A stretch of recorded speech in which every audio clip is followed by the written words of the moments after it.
नमस्कार मेरे प्रिय मित्रों, आप सभी का स्वागत है आपके अपने इस यूट्यूब प्लेटफॉर्म में। मैं आपका मित्र जसकरण बात करूंगा पेपर 2 एसएसटी सोशल साइंस के ऐसे टॉप सेलेक्टेड इंपॉर्टेंट वही क्वेश्चन जो पेपर के दिन आपको पेपर में डायरेक्ट छपे मिल जाएंगे।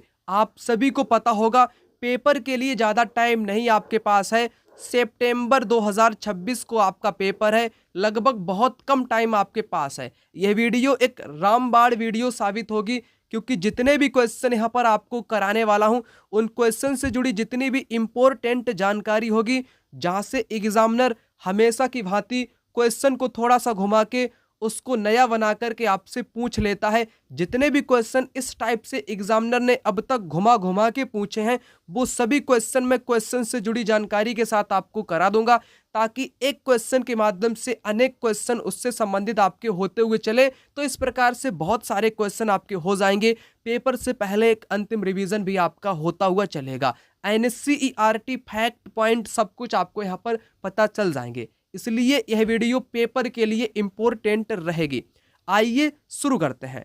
पहला क्वेश्चन आपकी स्क्रीन पर, भूराजस्व के कौन से समझौते में राजाओं और ताल्लुकदारों को जमींदारों के रूप में मान्यता दी गई थी? यह क्वेश्चन है इंपॉर्टेंट। अभी आपको पता चलेगा कैसे। सबसे पहले सोल्व करते हैं। इस क्वेश्चन का जवाब होगा स्थायी समझौता, ठीक है ना। उस दौरान भारत में जब भारत गुलाम था तो अंग्रेजों ने 3 भारत में समझौते लागू किए थे, 3 बंदोबस्त को लागू किया था। सबसे पहला और क्वेश्चन में जो पूछा गया है कि राजाओं और ताल्लुकदारों को जमींदार के रूप में मान्यता दी गई थी, किस भूराजस्व में? स्थायी समझौते में दी गई थी।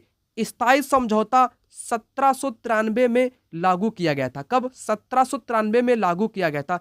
किसने लागू किया था? लॉर्ड कॉर्नवालिस ने इसको लागू किया था। किसने? कॉर्नवालिस ने इसको लागू किया था। 1793 में इसको लागू किया था। ये किन प्रांतों में लागू हुआ था? सबसे इंपॉर्टेंट, ये बिहार में लागू हुआ था, वेस्ट बंगाल में लागू हुआ था और उड़ीसा में लागू किया गया था। बिहार, बंगाल, उड़ीसा वाले प्रांत में 1793 में कॉर्नवालिस ने भूराजस्व नाम से एक स्थायी समझौता लागू किया, जिसमें राजाओं और ताल्लुकदारों को जमींदार के रूप में मान्यता दी गई थी। एक क्वेश्चन होता है यहाँ पर पूरा, लेकिन एग्जामिनर हमेशा उसने 3 प्रकार के क्वेश्चन यहाँ से पूछे।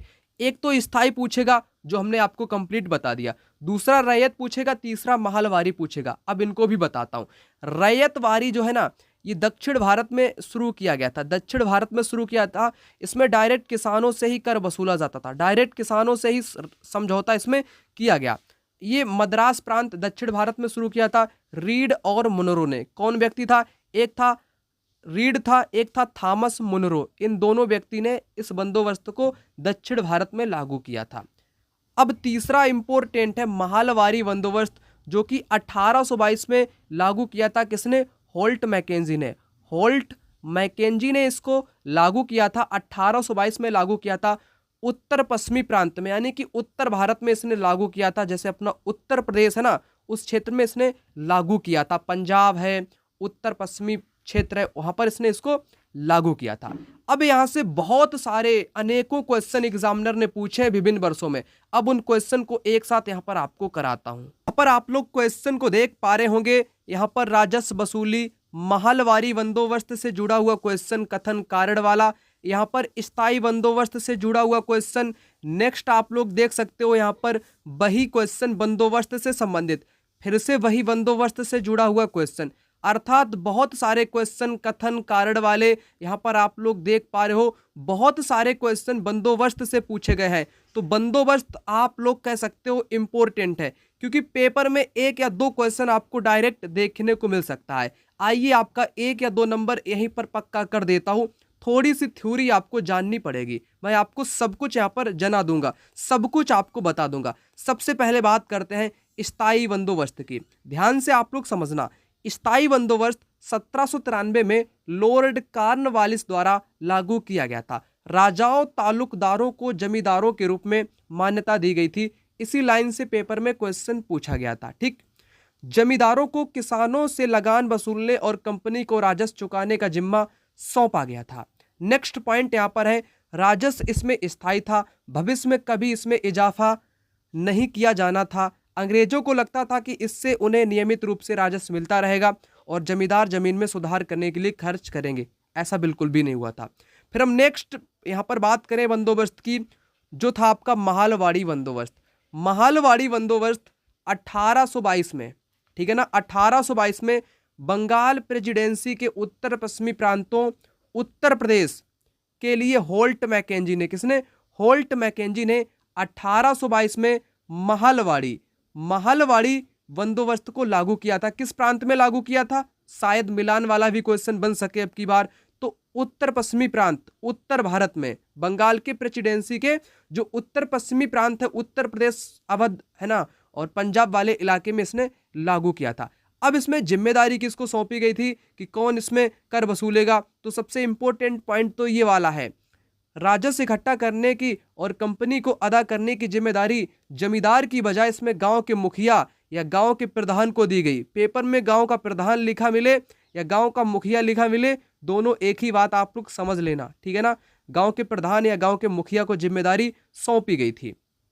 नेक्स्ट यहां पर बात करते हैं रैयतवारी बंदोबस्त। ये दोस्तों ब्रिटिश नियंत्रण वाले दक्षिण भारत मद्रास प्रांत में इसको लागू किया था। थॉमस मुनरो ने इस व्यवस्था को विकसित किया। रीड और मुनरो को लगता था कि दक्षिण भारत में परंपरागत जमींदार नहीं थे, इसलिए उनका तर्क था कि किसानों से ही सीधा बंदोबस्त करना चाहिए, ठीक है ना। तो इन्होंने किसानों से ही डायरेक्ट बंदोबस्त कर लिया।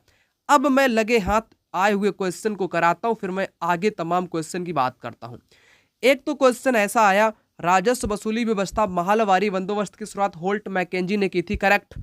कारण क्या है, राजस्व वसूली तथा कंपनी तक इसे पहुंचाने की जिम्मेदारी गांव के प्रधान को दी गई, ना कि जमींदार को दी गई थी। दोनों बातें आपकी करेक्ट हो जाएंगी महालवारी व्यवस्था के बारे में। एक क्वेश्चन यहां पर आपके सामने आप लोग यहां पर देख सकते हैं, जो कि स्थायी बंदोबस्त के बारे में आपसे पूछा है। स्थायी हमने आपको बताया थॉमस मुनरो ने नहीं इसको लागू किया बंगाल प्रांत में, किसने लागू किया था, लॉर्ड कॉर्नवालिस ने 1793 में लागू किया। यहां पर थॉमस मुनरो दे दिया गया, इसलिए आपका पहला तो गलत हो गया। ए जहां जहां पर है उसको आपको हटाना पड़ेगा, हमने हटा दिया तो BC आपके सामने उत्तर निकल कर आया। ऐसे ही पेपर में आपको करना है। और स्थायी बंदोबस्त जो था, इसमें राजाओं और तालुकदारों को जमींदार के रूप में मान्यता दी गई थी। जमींदारों को किसानों से लगान वसूलने का अधिकार भी दिया गया था। ठीक, इतनी बात क्लियर हो गई। जितने भी मित्र पहली बार इस वीडियो को देख रहे हो, बहुत बहुत आपका स्वागत है। और ये जो जानकारी मैं बता रहा हूँ ना, ये मेरे नोट्स हैं, खुद के नोट्स। मैंने 5-6 वर्षों के अनुभव के आधार पर ये नोट्स तैयार किए हैं, प्लस इसमें PYQ क्वेश्चन भी शामिल किए गए। आप लोग अपनी आंखों से प्रत्यक्ष देख पा रहे होंगे, ठीक है ना। नोट्स मिलेगा, PYQ मिलेगा। पेपर को क्रैक करने के लिए कंटेंट और PYQ दो ही चीज इंपॉर्टेंट होती है, तो पेपर कोई भी एग्जाम हो क्लियर हो जाएगा। मेहनत करनी पड़ती है। ये नोट्स आप लोग ले सकते हो। ये नोट्स मैंने आप सभी लोगों के लिए बनाए हैं। जितने भी मित्र नोट्स लेना चाहते हैं, नोट्स में क्या क्या मिलेगा, इसमें complete NCERT history 6 to 8, geography, polity, pedagogy सब कुछ मिल जाएगा। अर्थात 60 नंबर का जो भी SST सामाजिक विज्ञान आपका है, पूरा सिलेबस मैं आपको प्रोवाइड करूंगा। मात्र ऑफर अभी कर दिया हमने, 299 का ऑफर कर दिया। 299 में कंप्लीट आपको मिल जाएगा। दिए गए नंबर पर कॉल या व्हाट्सएप पर मैसेज करके फटाक से इन नोट्स को प्राप्त कर लो। आज से ही पढ़ना शुरू कर दो, ताकि हर चीज आपकी क्लियर हो सके। और एक दो क्वेश्चन है, इनको भी आपको कराता हूं कि ईस्ट इंडिया कंपनी के शासन के दौरान किस राजस्व बंदोबस्त के अंतर्गत राजस्व एकत्र करने, उसे कंपनी को अदा करने की जिम्मेदारी गांव के मुखिया या गांव के प्रधान को दी गई थी। किसमें, महालवारी में दी गई थी, जो कि 1822 में किसने शुरू किया था, होल्ट मैकेंजी ने। नेक्स्ट यहां पर कहता है कि समझौते में राजाओं और तालुकदारों को जमींदारों के रूप में मान्यता दी गई थी, तो स्थायी समझौता यहां पर क्वेश्चन का जवाब हो जाएगा। कथन कारण वाला देखो, यहां पर क्वेश्चन है, ईस्ट इंडिया कंपनी ने अपने राज्य क्षेत्र में स्थायी बंदोबस्त और महालवारी बंदोबस्त लागू किए, करेक्ट हो जाएगा। इन बंदोबस्तों को कृषि पद्धति में, खासकर सिंचाई व्यवस्था में सुधार की जरूरत थी। ठीक, ये गलत है, केवल ए करेक्ट होगा, कारण ऐसा नहीं है।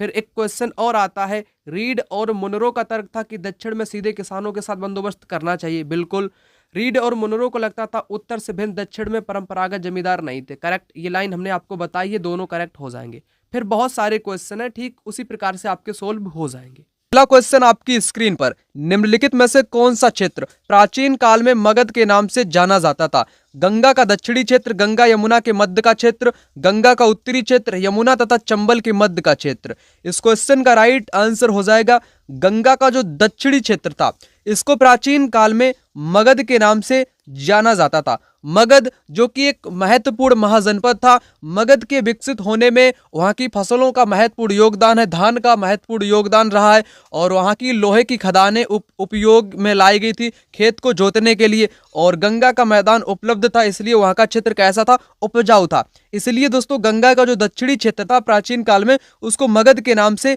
जाना जाता था। अगला क्वेश्चन यहाँ पर कहता है, निम्नलिखित में से पृथ्वी पर तापमान के वितरण को प्रभावित करने वाला महत्वपूर्ण कारक कौन सा? महत्वपूर्ण कारक, पार्थिव विकिरण, समुद्र से दूरी, सूर्यातपन, सौर विकिरण। देखो इस क्वेश्चन का राइट आंसर हो जाएगा सूर्यातपन। सूर्यातपन क्या होता है? कभी कभी इसको आतपन के नाम से भी जाना जाता है, यह सूर्यातप के नाम से भी जाना जाता है, सूर्यातपन के नाम से भी जाना जाता है। आखिर ये है क्या? जो सूर्यातप या सूर्यातपन या जो आतपन होता है, यह पृथ्वी पर तापमान जो टेम्परेचर होता है उसके वितरण को प्रभावित करता है।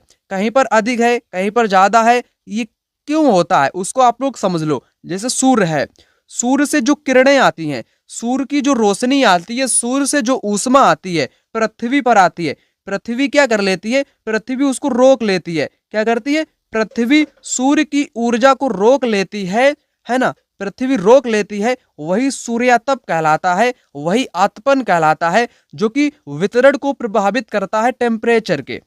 अगला क्वेश्चन यहाँ पर कहता है, दलित और आदिवासी लड़कियों द्वारा स्कूल छोड़ने की दर सबसे अधिक है, क्यों?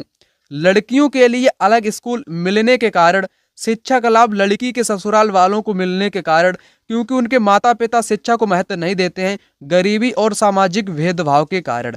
तो सबसे जो मेन रीजन है ना, मुख्य कारण जो है, लड़कियां जो हैं आदिवासी समाज की या दलित समाज की, वे स्कूल क्यों छोड़ती हैं? तो उनकी सबसे दर है अधिक छोड़ने की, क्योंकि वे गरीब होते हैं और उनके प्रति सामाजिक भेदभाव अन्य वर्गों के द्वारा किया जाता है, इसलिए वे स्कूल नहीं जा पाते हैं, और ना ही क्या करते हैं, ना ही वो अच्छे ढंग से पढ़ पाते हैं, क्योंकि उनके साथ भेदभाव किया जाता है, क्योंकि वे दलित हैं, क्योंकि वे आदिवासी हैं, इसलिए उनके साथ भेदभाव लोग करते हैं, गरीब भी होते हैं, तो भेदभाव के कारण वे उनका स्कूल छोड़ना, मतलब कि उनके स्कूल छोड़ने का दर सबसे अधिक पाया जाता है।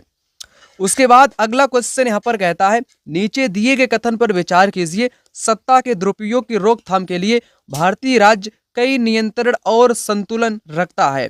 ऊपर दिए कथन में भारतीय राज्य के अर्थ को प्रदर्शित करने वाले सही विकल्प का चयन कीजिए। भारतीय राजनीतिक व्यवस्था यहाँ पर हो जाएगी आपका, है ना, पहला वाला। अगला क्वेश्चन आपकी स्क्रीन पर कहता है, महासागरीय धाराओं के संबंध में नीचे कथन दिए गए हैं। उष्ण अर्थात गर्म महासागरीय धाराएं भूमध्य रेखा के निकट उत्पन्न होती हैं और ध्रुवों की ओर प्रवाहित होती हैं। शीत महासागरीय जो धाराएं होती हैं निम्न अक्षांश से उच्च अक्षांश की ओर जल ले जाती हैं। यहाँ पर कौन सा सही होगा, कौन सा गलत होगा, आपको बताना है। तो सबसे पहले आपको डायरेक्ट यहाँ पर बताना चाहूंगा, जो गर्म धाराएं होती हैं वे भूमध्य रेखा के निकट उत्पन्न होती हैं और ये ध्रुवों की ओर प्रवाहित होती हैं।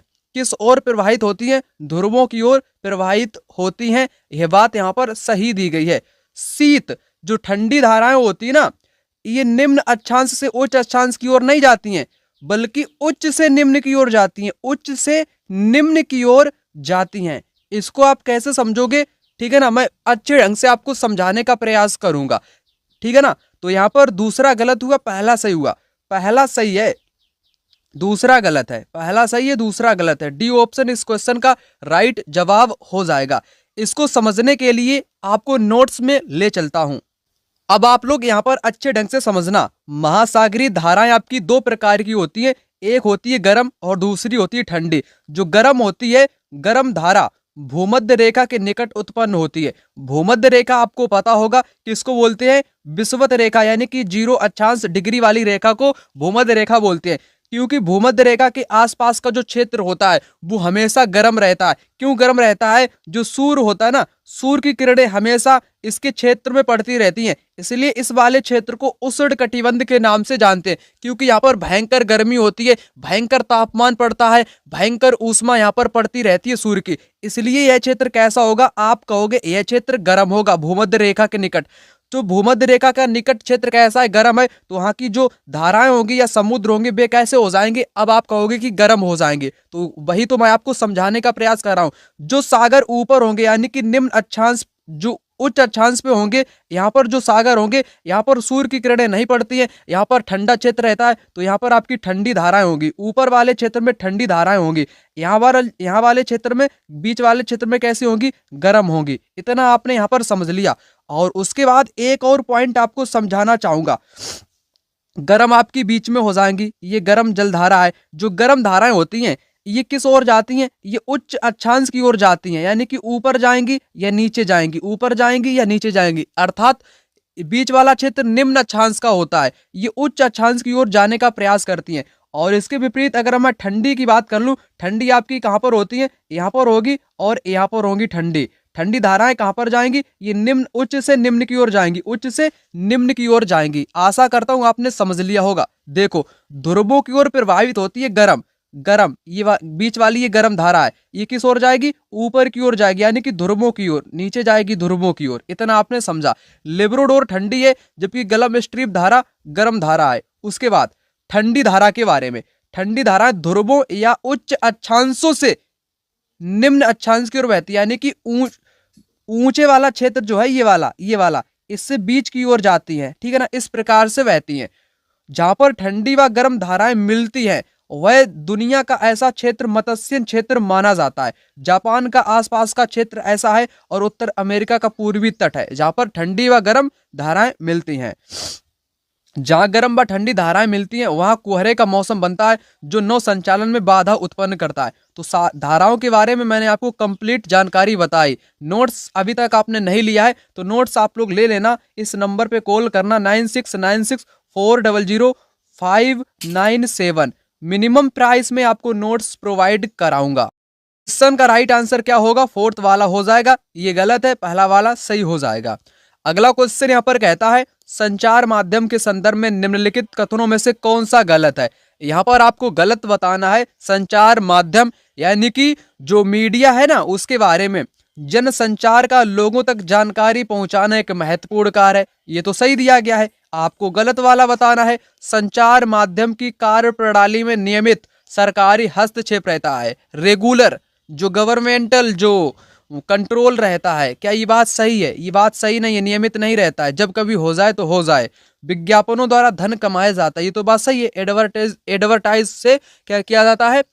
मनी अर्न की जाती है, ये बात सही है। जनसंचार द्वारा उपयोग में लाई जाने वाली तकनीकें बदलती रहती हैं, ये भी बात सही है। गलत आपको बतानी थी ना, तो गलत आपका यहाँ पर वी वाला हो जाएगा। संचार माध्यम की कार्य प्रणाली में नियमित सरकारी हस्तक्षेप होता है, नियमित नहीं होता है, जब कभी हो जाए, कभी कभार हो सकता है, लेकिन रेगुलर हस्तक्षेप नहीं होगा। अगला क्वेश्चन यहाँ पर कहता है हमारे जैसे विविधतापूर्ण समाज में पाठ्य पुस्तकें इस प्रकार की होनी चाहिए। किस प्रकार की होनी चाहिए?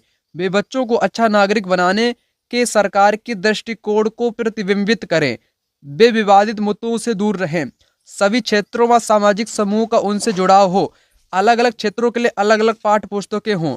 राइट आंसर यहाँ पर हो जाएगा सी विकल्प, क्योंकि क्वेश्चन में कहा है विविधतापूर्ण समाज। आपको पता होना चाहिए विविधतापूर्ण समाज में क्या होता है। इसमें सभी धर्म आ सकते हैं, सभी भाषाएं आ सकती हैं, सभी तरीके के खान पकवान, रहन सहन, ठीक है ना, सब कुछ आ जाएगा, सभी भाषाएं आ जाएंगी, तो वही आपका विविधतापूर्ण समाज कहलाएगा। सभी क्षेत्रों, वही तो लिखा, सभी क्षेत्र हो गए, जितने भी सामाजिक समूह उनका जुड़ाव होना चाहिए, वही विविधतापूर्ण समाज कहलाता है। अगर अलग अलग पाठ्य पुस्तकें दोगे तो यहाँ पर भेदभाव उत्पन्न होगा। विवादित मुद्दों से दूर नहीं रहना चाहिए, बल्कि उनका सामना करना चाहिए, मुकाबला करना चाहिए, ठीक है ना। तो विविधता से रिलेटेड क्वेश्चन था, सी विकल्प राइट आंसर यहाँ पर हो जाएगा। अगला क्वेश्चन, ये पेडागोजी का क्वेश्चन है। प्रारंभिक स्तर पर इतिहास शिक्षण यानी कि प्राइमरी लेवल पर हिस्ट्री, पेडागोजिकल का सबसे महत्वपूर्ण प्रभावी तरीका है, ठीक है ना। इतिहास का सबसे महत्वपूर्ण प्रभावी तरीका होता है कहानी कथन पद्धति। बच्चों को आपको कहानी के माध्यम से इतिहास को समझाना चाहिए छोटे स्तर पर, यानी कि प्रारंभिक स्तर पे। व्याख्यान डायरेक्ट नहीं देना चाहिए, ना ही प्रश्न उत्तर डायरेक्ट पूछना चाहिए, ना ही किसी चीज पे चर्चा करनी चाहिए। इतिहास में पहले हम कहानी से शुरू करते हैं, यही बात यहाँ पर सही हो जाएगी। अगला क्वेश्चन, सामाजिक विज्ञान के विषयों के अध्ययन का महत्व इसलिए है क्योंकि बच्चे इससे लोकतंत्र के बारे में विस्तार से सीख सकते हैं, समाज और उसके पर्यावरण को समझ सकते हैं, भूत की घटनाओं का मूल्यांकन कर सकते हैं, प्राकृतिक संसाधनों को संरक्षित कर सकते हैं। आपको सारे के सारे सही लग रहे होंगे, लेकिन सारे के सारे में से आपको सबसे उपयुक्त वाला विकल्प चुनना है। तो सबसे उपयुक्त आपका विकल्प हो जाएगा समाज और उसके पर्यावरण को समझ सकते हैं, है ना, सामाजिक विज्ञान के जरिए। यही एक महत्व है, सबसे महत्वपूर्ण। यहाँ पर लिखा विस्तार से सीख सकते हैं, भूत की घटनाओं का मूल्यांकन कर तो सकते हैं, लेकिन सबसे उपयुक्त जो रहेगा ना यहाँ पर, वो रहेगा समाज और उसके पर्यावरण को हम लोग समझ सकते हैं। अगला क्वेश्चन यहाँ पर कहता है संवैधानिक उपचारों का अधिकार शिक्षा का अधिकार अधिनियम 2009 को निष्कासित करता है, न्यायपालिका को संसद द्वारा कानून को निरस्त करने की शक्ति प्रदान करता है, नागरिकों के मौलिक अधिकार की रक्षा करता है, संविधान संशोधन द्वारा स्वयं को सुधारने के विषय में है। इस क्वेश्चन का राइट जवाब होगा नागरिकों के मौलिक अधिकारों की रक्षा करता है। संवैधानिक उपचार किस अनुच्छेद में आता है आपको पता होना चाहिए, अनुच्छेद 32 में, ठीक है ना। अनुच्छेद 32 में संवैधानिक उपचारों का अधिकार, जो कि नागरिकों के मौलिक अधिकारों की रक्षा करता है।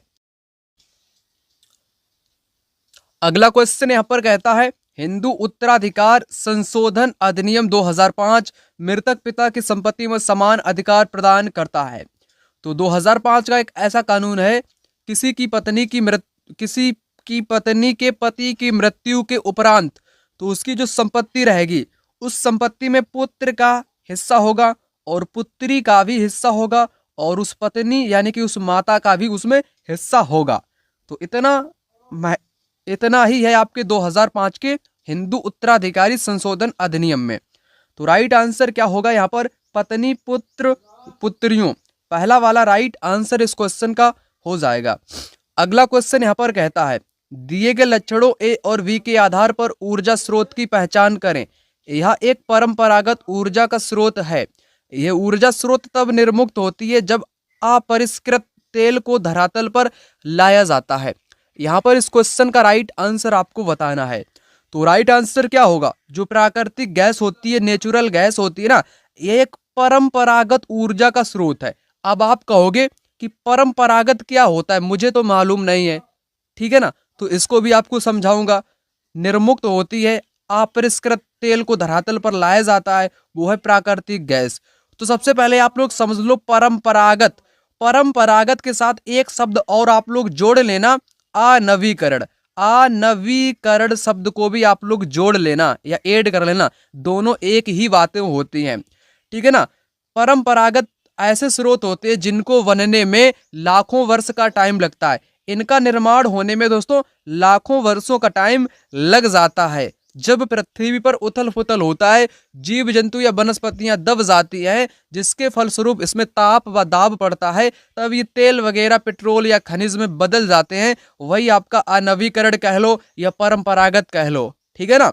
तो ये आपके शीघ्र समाप्त होने वाले हैं, क्योंकि इनके भंडारण सीमित होते हैं, ये शीघ्र समाप्त हो जाएंगे। एक बार समाप्त हो जाने के बाद आप लोग इनका पुनः उपयोग नहीं कर सकते हो। वही परंपरागत अनवीकरण स्रोत या संसाधन के नाम से जाने जाते हैं। जैसे कुछ उदाहरण के साथ समझा दूं आपको परंपरागत, देखो परंपरागत आपको समझा दूं, ठीक है ना।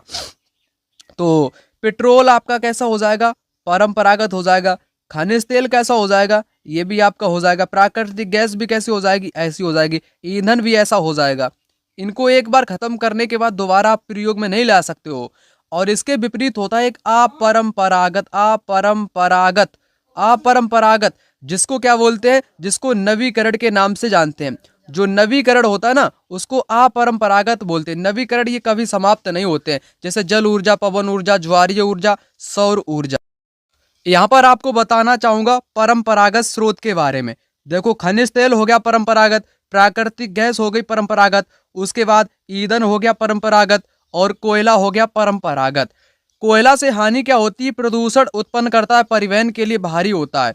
ठीक है ना। कोयले से लाभ क्या है? ये बहुत विस्तृत रूप से उपलब्ध पाया जाता है, इसको विद्युत रूपांतरण के लिए उपयुक्त किया जा सकता है। ईंधन सुप्राय होता है, बहुसंख्यक लोगों द्वारा ऊर्जा प्रदान करता है। प्रदूषण फैलाता है, हरित गृह प्रभाव में वृद्धि कौन करता है? ईंधन करता है। और जल विद्युत परंपरागत के अंतर्गत ही आता है। प्रदूषण मुक्त होता है, सिंचाई मत्स्यन को बढ़ावा देता है। और हानि क्या होती है? स्थानीय समुदाय का विस्थापन होता है, निम्न क्षेत्रों का जल प्लावन होता है जल के कारण। तो ये परंपरागत स्रोत के बारे में मैंने आपको बताया। उसके बाद यहाँ पर विस्तृत रूप से जानकारी भी बताई गई है, जो मैंने अभी आपको कराया था उससे रिलेटेड सारे नोट्स में आपको क्वेश्चन यहाँ पर मिल जाएंगे। ठीक है ना। तो उसके बाद मैं गैर परंपरागत की बात कर लूं, या अपरंपरागत जिसको बोलते हैं। ठीक है ना। तो देखो, इसमें पवन ऊर्जा आपकी शामिल रहती है, जिसमें ये ध्वनि प्रदूषण उत्पन्न करती है, पवन ऊर्जा है ना, ये प्रदूषण से मुक्त होती है। उसके बाद सौर ऊर्जा इसमें शामिल है, ज्वारीय ऊर्जा शामिल है, परमाणु ऊर्जा, बायोगैस भी इसी में ही शामिल है, भूतापीय ऊर्जा भी इसी में ही शामिल है।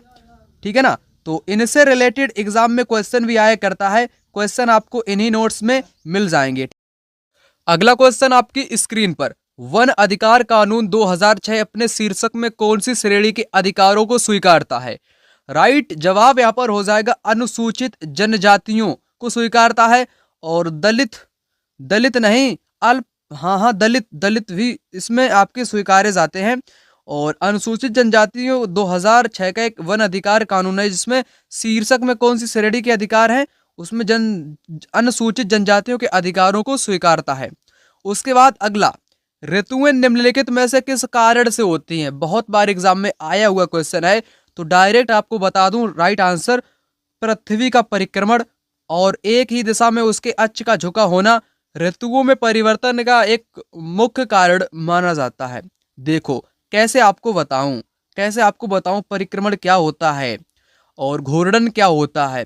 यहाँ पर एक थोड़ी सी बात मैं आपको बताना चाहूंगा, चलो इसको नोट्स में समझा देता हूं आपको। टॉपिक का नाम है पृथ्वी की गतियां, इसी में बताया गया है। देखो, पृथ्वी की गति दो प्रकार की होती है, एक होती है घूर्णन गति, दूसरी होती है परिक्रमण गति। सबसे पहले बात कर लूं परिक्रमण की, फिर बात करूंगा घूर्णन की। तो परिक्रमण गति के बारे में आप लोग देख सकते हो, पृथ्वी की घूर्णन गति को दैनिक गति भी कहते हैं।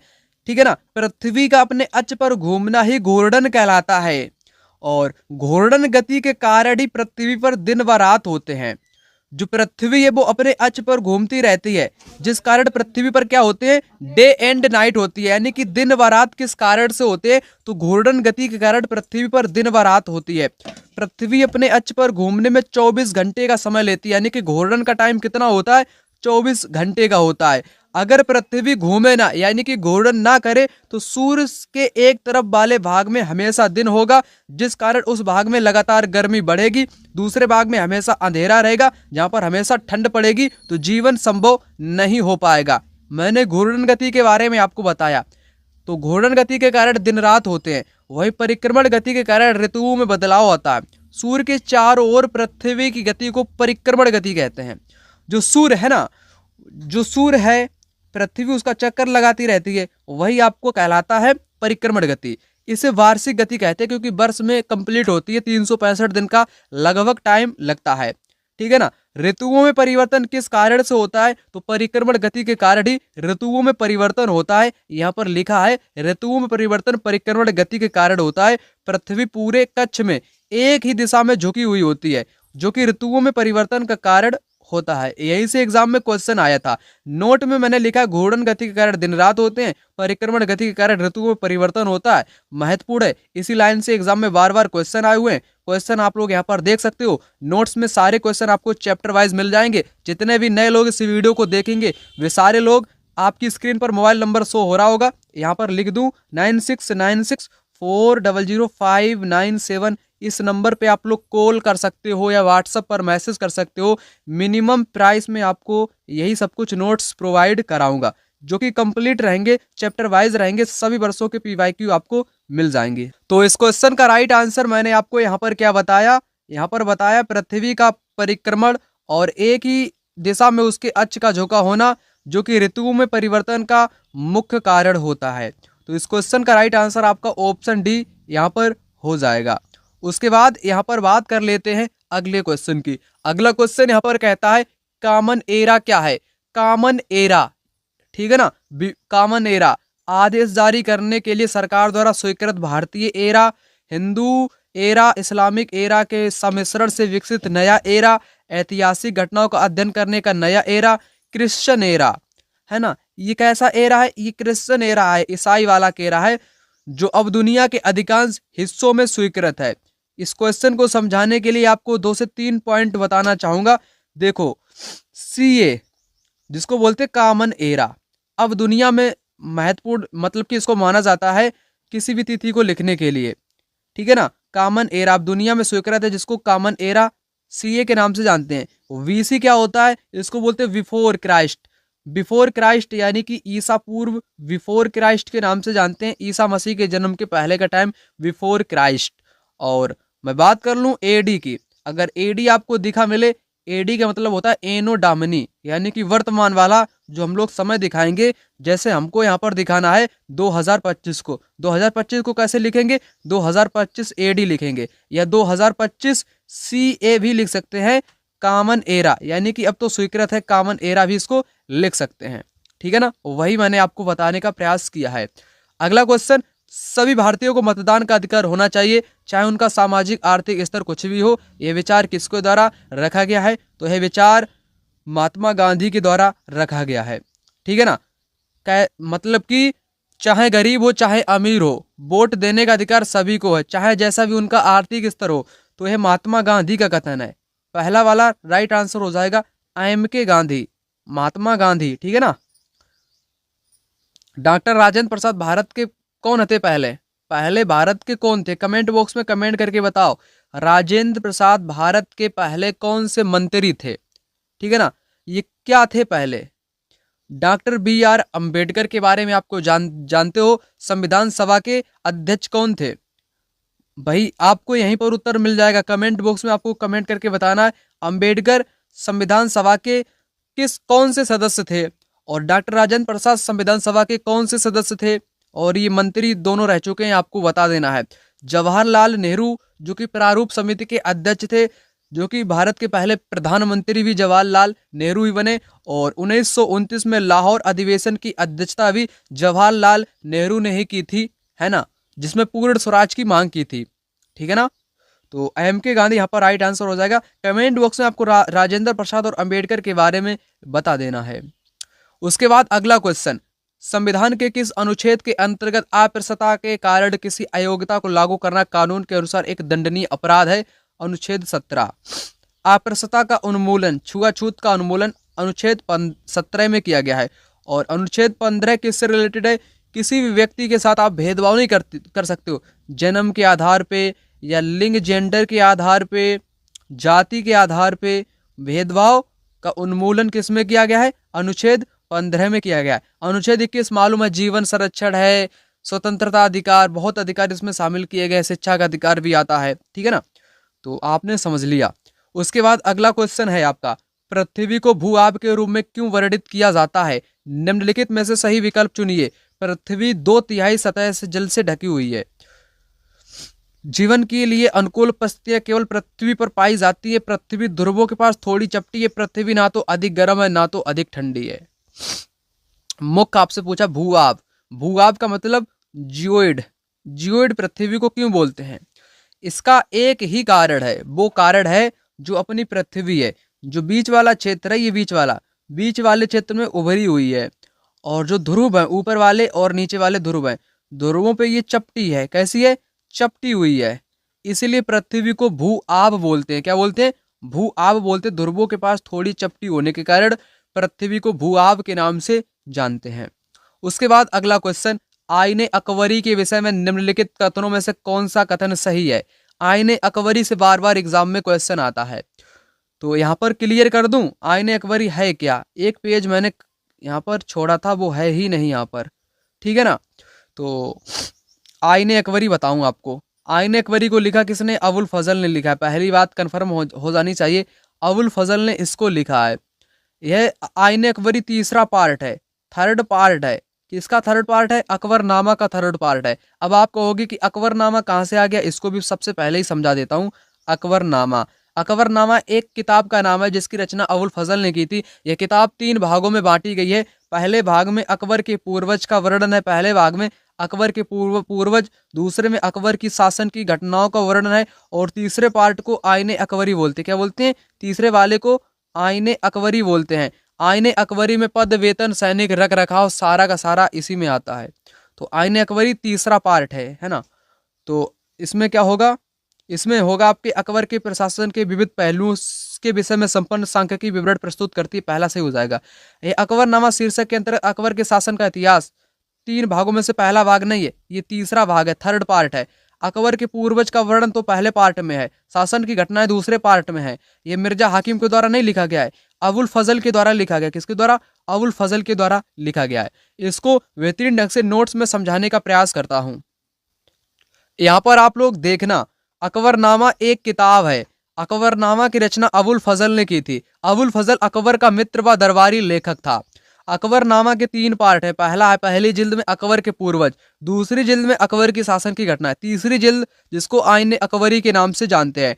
अब आईने अकबरी के बारे में जान लो। अकबर की प्रशासन, घराने, सेना, पद, वेतन, राजस्व, साम्राज्य का भूगोल, ब्यौरा, लोगों की परंपराएं, संस्कृति का वर्णन है। इसमें विविध प्रकार की चीजें, फसल पैदावार, कीमतों, मजदूरी, राजस्व, सांख्यिकी, त्योहार, रीति रिवाज की मियाँ सारा का सारा आईने अकबरी में ही आता है। तो यहीं से बार बार एग्जाम में क्वेश्चन आया करता है। कभी कभी पूछता है किसने रचना की? अबुल फजल ने की। 3 पार्ट में डिवाइड है, तीसरा पार्ट ही आईने अकबरी है।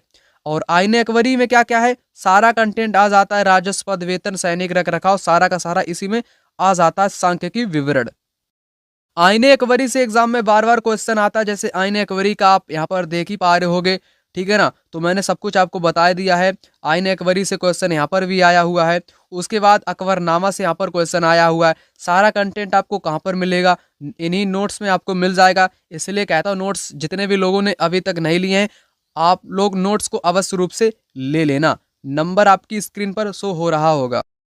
अगला क्वेश्चन यहाँ पर कहता है, वायुमंडल की निम्नलिखित परतों में से कौन सी परत हवाई जहाज उड़ाने के लिए आदर्श है? तो बार बार मैंने आपको बताया है, हवाई जहाज उड़ाने के लिए आदर्श आपकी मानी जाती है समताप मंडल। क्यों मानी जाती है? इसका एक रीजन है, क्योंकि ये मौसम वाली जो घटनाएं होती है ना, मौसमी घटनाओं से मुक्त परत है। ये मुक्त है, यानी कि ना ही इसमें बादल है, ना ही इसमें मौसम बनता है। इसलिए हवाई जहाज या वायुयान उड़ाने के लिए समताप मंडल आदर्श माना जाता है। अगर समताप मंडल की बात करूं, क्या क्या बात कर लूँ, इसमें ओजोन लेयर पाई जाती है, ओजोन परत पाई जाती है, जो कि सूर्य से आने वाली हानिकारक गैसों से हमारी सुरक्षा करती है। हवाई जहाज उड़ते हैं, इतना आपने समझ लिया। उसके बाद क्षोभ मंडल की बात करूं, मौसम की सभी घटनाएं किसमें घटित होती हैं? क्षोभ मंडल में घटित होती हैं। आंधी तूफान, ओला बारिश किसमें आता है? आंधी है, तूफान है, ओला बारिश, ठीक है ना, क्षोभ मंडल में ही आता है। पहली परत आपकी यही होती है। ताप मंडल, जिसको मध्य मंडल जिसको क्या बोलते हैं? इसको बोलते हैं ताप मंडल को कभी कभी बहिर्मंडल के नाम से भी जाना जाता है, और इसको आयन मंडल के नाम से भी जाना जाता है। इसी परत में रेडियो वाली जो तरंगें प्रसारित होती हैं, इसी में होती हैं, ठीक है ना। और उसके बाद मध्य मंडल, जिसको मेसोस्फीयर बोलते हैं, ठीक है ना। इसमें क्या होता है? उल्का पिंड आने पर जल जाता है, उल्का पिंड आने पर जल जाता है मेसोस्फीयर में। तो अगला क्वेश्चन यहाँ पर है आपका, गौतम बुद्ध ने पहला प्रवचन दिया था, पहला प्रवचन दिया था कहाँ पर दिया था? सारनाथ में दिया था, ठीक है ना। ज्ञान प्राप्त होने के बाद इन्होंने पहला उपदेश सारनाथ में दिया था, गौतम बुद्ध ने, यानी कि महात्मा बुद्ध ने। उसके बाद अगला, भारत के निम्नलिखित राज्यों में से एक राज्य में हड़प्पा के नगर सबसे बड़ी संख्या में मिले हैं, वह है आपका गुजरात। जी हाँ, गुजरात में लोथल आपको मिल जाएगा, जो कि हड़प्पा कालीन एक नगर है। लोथल को बंदरगाह के नाम से भी जानते हैं। तो हड़प्पा का बंदरगाह, बंदरगाह कौन है? तो लोथल है हड़प्पा का बंदरगाह, ठीक है ना। अगला, रक्षक मेखला एक विधि है, तो यह एक मृदा संरक्षण की विधि है। कैसी विधि? मृदा संरक्षण की विधि है रक्षक मेखला। अगला, सीके जानू एक बहुत प्रतिष्ठित व्यक्ति हैं, बहुत प्रतिष्ठित व्यक्ति हैं, आदिवासी कार्यकर्ता हैं। ये क्या है दोस्तों? आदिवासी कार्यकर्ता हैं सीके जानू। तो इस वीडियो में क्वेश्चन आपको इतने ही कराऊंगा। क्वेश्चन तो बहुत सारे आप लोग यहाँ पर देख पा रहे होंगे, लेकिन मैं यहीं तक आपको कराऊंगा। आप लोग कमेंट बॉक्स में नेक्स्ट वीडियो लिख देना, तो इसके बाद के क्वेश्चन मैं आपको करा दूंगा। नेक्स्ट वीडियो आपको कमेंट बॉक्स में कमेंट करके लिख देना है। और जितने भी लोगों ने अभी तक नोट्स नहीं लिए हैं, अभी आप तैयारी में जुट जाओ। और नंबर मैं यहाँ पर मैं आपको दे ही दिया हूँ, इस नंबर पे आप लोग कॉल या मैसेज कर लेना, आपको मिल जाएगा।